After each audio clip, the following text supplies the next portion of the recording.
નમસ્કાર, આપ જોઈ રહ્યા છો રફતાર ન્યૂઝ બુલેટિન. રફતાર ન્યૂઝ બુલેટિનમાં આપનું હાર્દિક સ્વાગત છે. જોઈએ આજના સમાચાર. જામનગર જિલ્લાની આયુર્વેદિક યુનિવર્સિટીમાં BAMS નું પેપર ફરી એકવાર થયું લીક. ગુજરાતની પેપરની લીક થવાની આ પહેલી ઘટના નથી. આમ આદમી પાર્ટીના યુવા પ્રમુખ બ્રિજરાજસિંહ સોલંકીએ ફરી શિક્ષણ મંત્રીની રાજીનામાની કરી માંગ. નહીં આપે તો ગાંધી ચિંતા માર્ગે આંદોલન કરવાની આપી પણ ચીમકી. તો આવો જોઈએ શું કહી રહ્યા છે આપના યુવા પ્રમુખ બ્રિજરાજસિંહ સોલંકી. જય જવાન જય કિસાન, ઇન્કલાબ જિંદાબાદ, યુવા શક્તિ જિંદાબાદ. દોસ્તો, હું બ્રિજરાજ સોલંકી અને આજે તારીખ 27 જુલાઈ 2026 ના રોજ ગુજરાતથી એક બ્રેકિંગ ન્યૂઝ આવે છે. ગુજરાતમાં જામનગર જિલ્લામાં આયુર્વેદિક યુનિવર્સિટીમાં BAMS નું પેપર ફરીવાર લીક થઈ ગયું. આ ગુજરાતની અંદર પહેલો બનાવ નથી.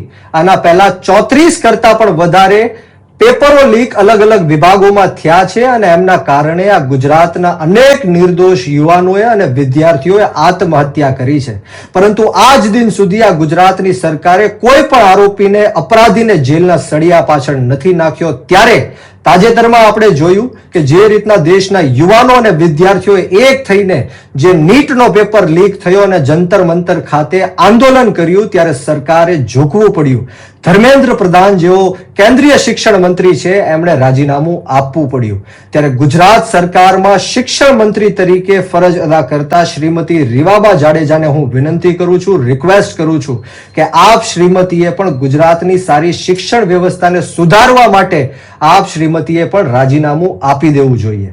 અમે ગુજરાતના યુવાનો અને વિદ્યાર્થીઓના હું પ્રતિનિધિ તરીકે શ્રીમતી રીવાબા જાડેજાને હું વિનંતી કરું છું કે અમે તમને 48 કલાકનો સમય આપીએ છીએ. આ 48 કલાકની અંદર આપ શ્રીમતી રાજીનામું આપી દો, નહીતર આવનારા દિવસોમાં અમે ગાંધી ચિંધ્યા માર્ગ ઉપર શાંતિપૂર્ણ રીતના આંદોલન કરીશું અને જરૂર પડે તો શહીદ આઝમ સરદાર ભગતસિંહના માર્ગ ઉપર પણ અમારી આંદોલન કરવાની તૈયારી છે.